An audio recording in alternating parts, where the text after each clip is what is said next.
On June 28th, 1985, I played SpyHunter at the 3rd Annual Masters Tournament, which was a Guinness Book tournament. I played the game for 12 hours straight on 1/4.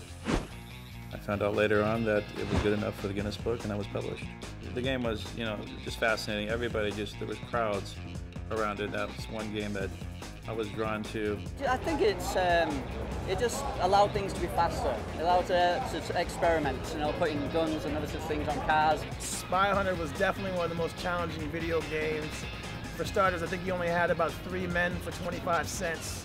And it was real hard, the game was non-stop. You pretty much were working. You couldn't take your eyes off the machine for even 2 seconds. I think it was just different than what they had in the past. It wasn't a maze game like Pac-Man. People were looking for unique games that simulated real life.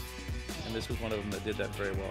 You're talking about the very first game ever being a driving shooting game. How did that not shape video games? People love it whenever you can combine 2 different things that are awesome, aka driving fast and shooting guns. So any game that you can do both of those is going to be a win.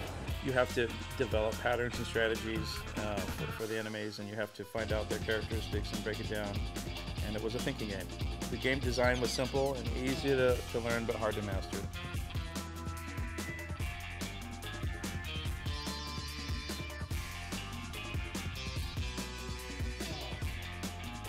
Atmosphere of arcades is something kids probably know nothing. It's a very dirty place.